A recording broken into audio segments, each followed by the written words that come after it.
తాకట్లో ఉన్న మీ బంగారాన్ని విడిపించి ఆ రోజు ఆన్లైన్ రేటుకి కొంటాం. Sharma gold company.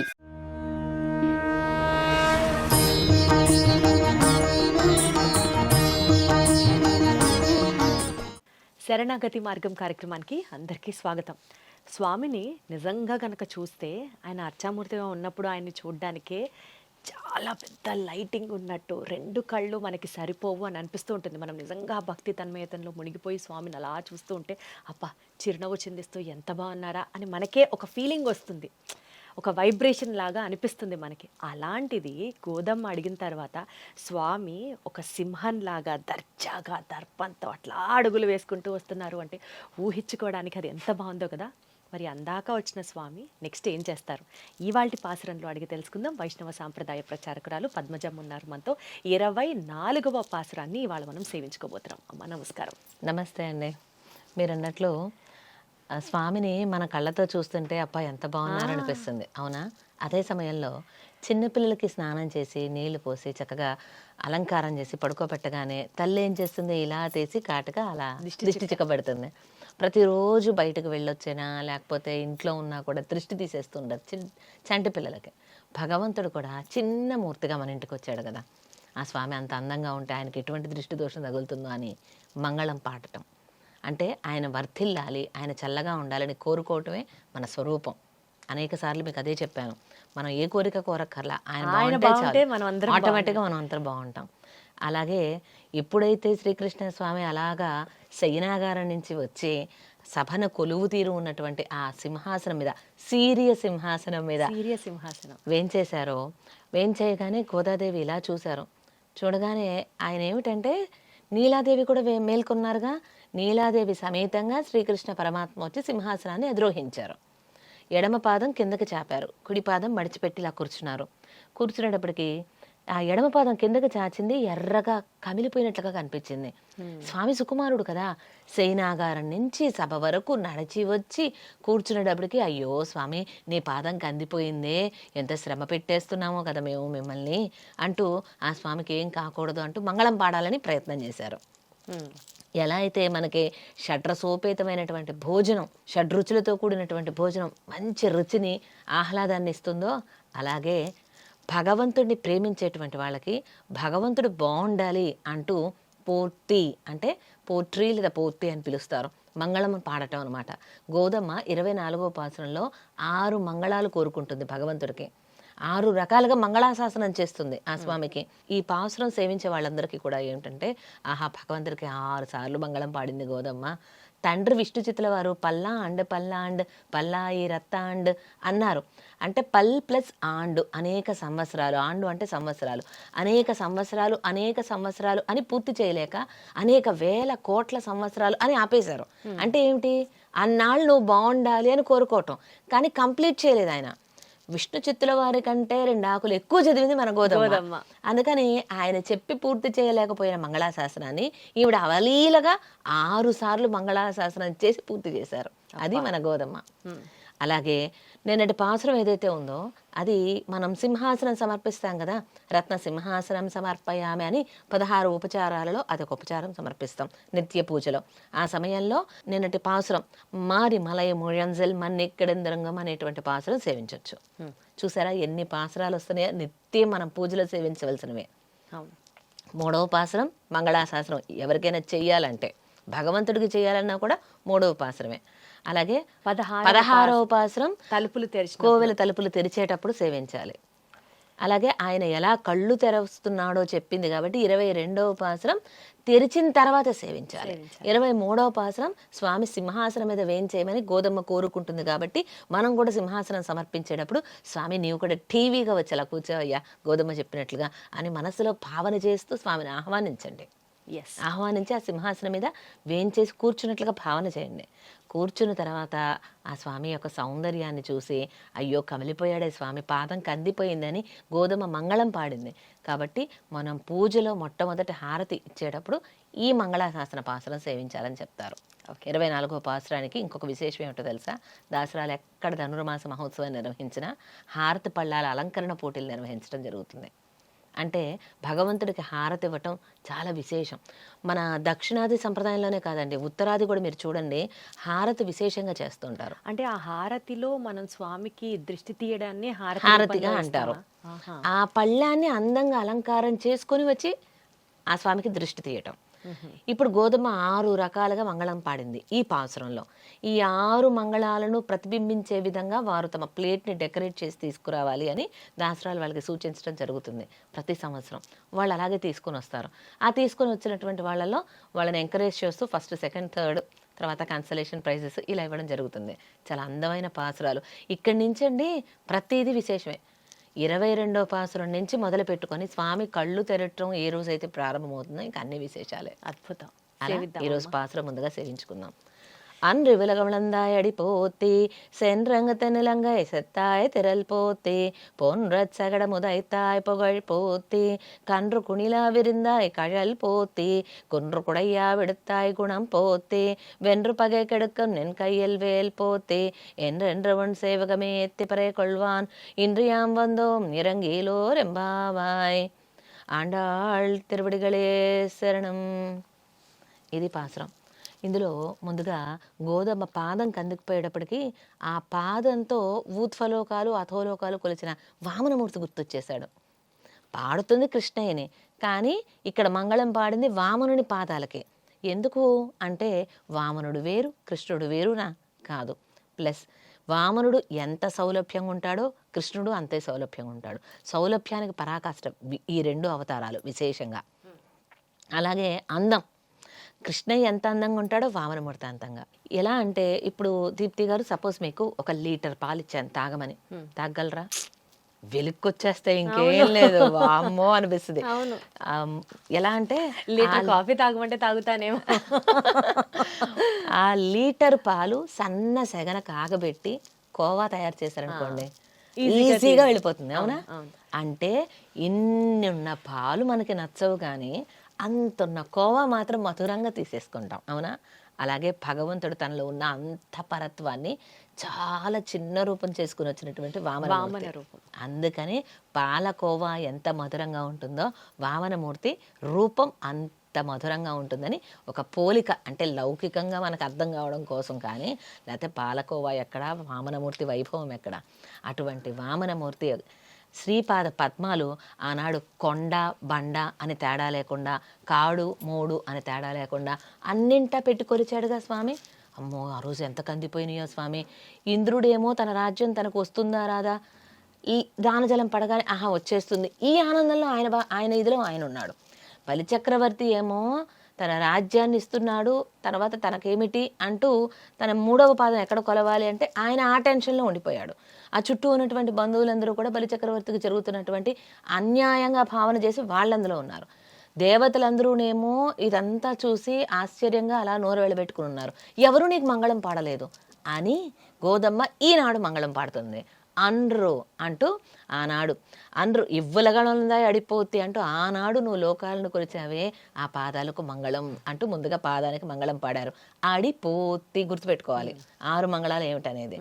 రెండవది సెన్రంగు తెన్నిలంగాయ సెత్తాయి తెరలిపోతి అండ్రి. అంటే రామచంద్రమూర్తి రావణాసురుడు ఉన్న చోటుకే వెళ్ళి మరి ఆయన సంహరించాడు. చూడండి, రావణాసురుడు ఈయన దగ్గరకు వస్తే సంహరించడం వేరు, స్థానబలం అనేది ఒకటి ఉంటుంది చూసారా? అలాంటిది రామచంద్రుడే రావణాసురుడి రాజ్యమైనటువంటి లంకకు వెళ్ళి మరి సంహరించాడు. ఇది ఇంకా కష్టం. ఇప్పుడు వామనుడుగా వచ్చి త్రివిక్రముడుగా పెరిగినప్పుడు, ఆయన ముల్లోకాలను కొలిచినప్పుడు బ్రహ్మదేవుడు ఆయన పాదాలకు తిరుమంజనం చేశాడు. ఆయన పరత్వాన్ని కూడా చూపించాడు, దాచిపెట్టాడు. వామనుడుగా త్రివిక్రముడుగా పెరిగినప్పుడు పరత్వాన్ని చూపించాడు. కానీ రాముడు అలా కాదు, తన పరత్వాన్ని ఎక్కడ చూపించలేదు. ఆయన ఒక మనుష్యుడుగానే ప్రవర్తించాడు. అటువంటి మనిషి రూపంలో ఉన్నటువంటి రాముడు రావణాసురుని సంహరించడం చాలా కష్టం అండి. రావణాసురుడు ఎంత ఈజీ అయిన వాడేం కాదు. ఆయనకి దేవతలందరూ కూడా ఎంతో కష్టపడి తపస్సు చేసి అస్త్రాలు పొంది ఆ అస్త్రాల రావణాసురుడి మీద వేస్తే ఆయన ఎలా ఫీల్ అవుతాడో తెలుసా? తన ఒక తటాకంలో లంకలో తన యొక్క అంతఃపుర కాంతలు ఉంటారు కదా, వాళ్ళందరూ పూల బాణాలు వేస్తూ ఉంటే స్నానాలు ఆడేటప్పుడు, జలకాలు ఆడేటప్పుడు అవి తనకి తగిలితే ఎలా ఫీల్ అవుతాడో అలా ఫీల్ అయ్యేవాడట. ఏమాత్రం గట్టిగా ఉండేది కాదు. దేవతలే తపస్సు చేసి పొందిన అస్త్రాలు వేసినా కూడా కాంతలు వేసేటువంటి పుష్పాలతో సమానంగా భావించేటువంటి బలవంతుడు రావణాసురుడు. అటువంటి రావణాసురుని సామాన్య మానవుడుగా అవతరించి రాముడు సంహరించాడు అంటే ఆయన బలానికి మంగళం కదా. అందుకని తిరల్పోతి అంది. తిరల్ అంటే బలం. ఆ బలానికి మంగళం పాడింది రెండవదిగా. ఇక మూడవది పొండ్ర చెగడముదైతాయి పొగడిపోతి అంది. పొండ్ర చెగడం అంటే ఆ శకటాసురు రూపంలో కపటంతో వచ్చాడు. అటువంటి అసురుని సంహరించి వేశాడు. మనం అనేక సార్లు చెప్పుకున్నాం, దీని గురించి డీటెయిల్డ్గా అక్కర్లా. అయితే ఇక్కడ ఆయన యొక్క కీర్తికి మంగళం అంది గోదమ్మ. ఎందుకంటే ఇప్పుడు వామనుడు పరత్వం కూడా కలిగి ఉన్నాడు. రాముడు మనిషి అయినా పెద్ద అయిన తర్వాత సంహరించాడు రావణాసురుడిని. శకటాసురుని సంహరించింది ఎప్పుడు? రోజుల పిల్లవాడుగా ఉన్నప్పుడు.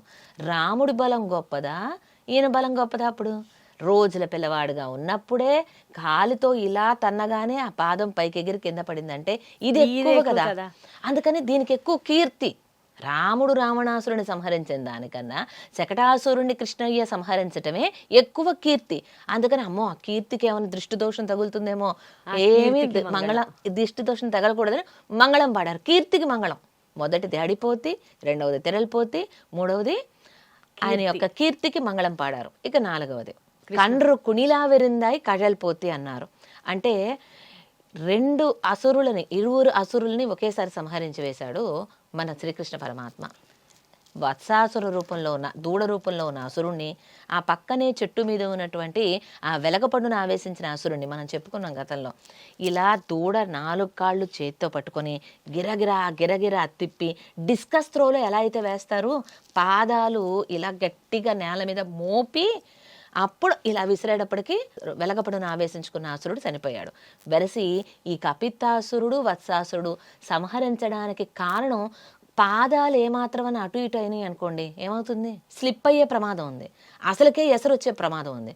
అంటే అమ్మో అనుకుంది గోదమ్మ, ఆనాడు నువ్వు పాదాలు చక్కగా పెట్టున్నావు కదా, ఆ పాద యుగళికి మంగళం స్వామి, అది ఏమాత్రం అటు ఇటు మిస్ అయినా ఏమయ్యేదో అని భయపడినటువంటి గోదమ్మ ఆ పాద యుగళి ఆ రెండింటికి ఒక కూర్పుకి మంగళం పాడుతుందన్నమాట. ఆ విధంగా ఆ తర్వాత కుండ్రు కుడయ్యా విడతాయి గుణం పోతి అంది. ఆఖరిది గుణానికి మంగళం పాడింది. ఎలా? ఆనాడు ఇంద్రుడు కురిపించేటువంటి రాళ్ల వర్షం నుంచి గోవర్ధన గిరిని గొడుగుగా ఎత్తిపెట్టి ఆ రాళ్ల వర్షం నుంచి కాపాడాడు.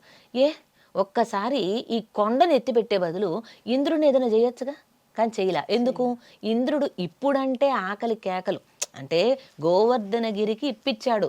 ఇంద్రుడికి ఇవ్వవలసిన హవిస్సులు గోవర్ధనగిరికి ఇప్పించడంతో కృష్ణ పరమాత్మ నాకు రావాలి. హవిస్సు అంటే ఏంటి? ఆహారం. యజ్ఞం చేసేటప్పుడు హవిస్సులు సమర్పిస్తారు, అది ఆయా దేవతకి ఆహారంతో సమానం. ఇప్పుడు ఇంద్రుడికి ఇవ్వవలసిన ఆహారం సమర్పించకోకుండా అది గోవర్ధన గిరికి సమర్పించేటప్పటికి ఆకలి కేకలతో రాళ్ల వర్షం కురిపించాడు. ఉదాహరణకి ఒక తల్లి తనకి 5 బిడ్డలు ఉన్నారు. ఒక బిడ్డకి జ్వరం వచ్చింది, అజీర్తి చేస్తుందని చెప్పి అన్నం పెట్టలేదు. లంకడం పరమౌషధం కదా, అందుకని తనకి పథ్యం పెట్టాలని ఆహారం పెట్టాల, మిగిలిన బిడ్డలకు పెడుతుంది. ఈ బిడ్డ కోపం వచ్చింది, నాకు అన్నం పెట్టమంటే పెట్టడం లేదు, వీళ్ళకి పెడుతున్నావా అని చేతిలో ఉన్నటువంటి బొమ్మలు, గిన్నెలు, గ్లాసులు అవన్నీ తీసుకొని ఆ పిల్లల మీద వేస్తున్నాడు. ఈ పిల్లవాడు జ్వరంతో ఉన్న పిల్లవాడు. తల్లి ఏం చేస్తుంది? వీడిని కొడుతుందా? ఆల్రెడీ జ్వరంతో ఆకలితో పాపం బాధపడుతున్నాడు అని అర్థం చేసుకున్న తల్లి మిగిలిన బిడ్డల్ని పక్కకు తీసుకువెళ్ళి కాపాడుతుంది. అంతేగాని ఈ పిల్లవాడిని ఏం చేయదు. అదే పని చేశాడు కృష్ణయ్య. తన బిడ్డగా భావించాడు ఇంద్రుణ్ణి. ఆకలి కేకలతోటి ఆ విధంగా రాళ్ల వర్షం కురిపించాడు అని చెప్పి ఆయన్నేమీ చేయకుండా తన మిగిలిన బిడ్డలందరినీ కూడా గొడుగుగా ఎత్తి గోవర్ధనగిరిని రక్షించాడు. గోపీజన సంరక్షణ చేసినటువంటి గోవిందుడయ్యాడు, గోవింద పట్టాభిషేకం చేసుకొని. కాబట్టి ఆయన యొక్క వాత్సల్య గుణానికి మంగళం. ఇంద్రుడు తప్పు చేసినా కూడా క్షమించి 7 పగళ్ళు 7 రాత్రులు ఓర్పుతో సహనంతో 7 సంవత్సరాల వయసులో చేసిన చేష్టం అది. ఎంత గొప్ప గుణం అండి. అందుకని అమ్మో ఆ గుణానికి ఎవరైనా దృష్టి పెడతారేమో, గుణానికి ఏం కాకూడదు అని గుణానికి మంగళం పాడింది. ఆ తర్వాత కృష్ణ పరమాత్మ అనుకున్నట్ట, వీళ్ళందరూ ఇంతగా నా మీద బెంగ పెట్టేసుకుంటున్నారు, నేను కాదు ఇవన్నీ చేసింది, ఇదిగో చూడు నా చేతిలో ఉన్న వేలాయుధం చేసింది అంటూ వేలాయుధాన్ని చూపించారట. అప్పుడు గోదమ్మ అమ్మో ఇంత సంహారము ఈ ఆయుధం చేసిందని చెప్పి దీనికి ఎక్కడ దృష్టి పెడతారు అని ఆ ఆయుధానికి కూడా మంగళం పాడుతున్నారు.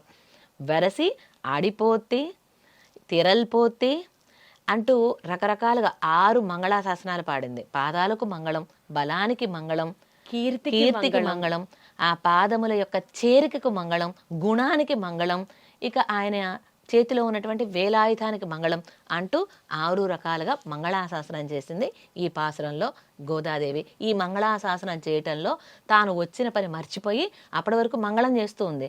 ఆ తర్వాత స్వామి నీవు అనుగ్రహిస్తానంటే మా యొక్క వ్రతానికి కావాల్సిన పరై అనే వాయిద్యం మొదట మనం చెప్పుకున్నాం. పెద్ద వాయిద్యం ఉంటుంది, విశాలమైనటువంటిది, దాన్ని ఇలా వాయిస్తూ ఉంటారు. వీళ్ళు చేసేటువంటి ధనుర్మాస వ్రతానికి ఈ వాద్య పరికరం కావాలి. అది నీవు అనుగ్రహిస్తానంటే అనుగ్రహించు స్వామి అంటూ కోరుకుంది మన గోదమ్మ. ఆ విధంగా నీ యొక్క అనేక వీర చరితములను పాడుతూ మేమంతా కూడా ఇక్కడ దాకా వచ్చాము. కృష్ణయ్య అన్నట్ట, మీరు పాపం తెల్లవారుజామున ఇంత చలిలో మంచులో ఎంత కష్టపడి వచ్చారో, మీకు ఏం కావాలో కోరుకుంటారా, ఇస్తాను నేను అనంటే, మాకేం కావాలి, నీ వీర చరితాన్ని పాడుతూ వస్తే మాకేం శ్రమ అనిపించలా.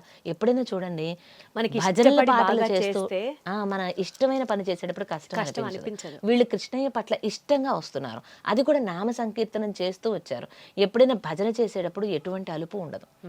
భజన చేసేటప్పుడు ఒక్కొక్కసారి బాగా హుషారుగా స్పీడ్గా భజన చేసేస్తారు, మళ్ళీ అంతలోనే స్లో చేస్తారు, మళ్ళీ స్పీడ్గా చేస్తారు. గమనించారా? నామ సంకీర్తన చేసేటువంటి సమయంలో భలే ఆనందం వచ్చేస్తుంది.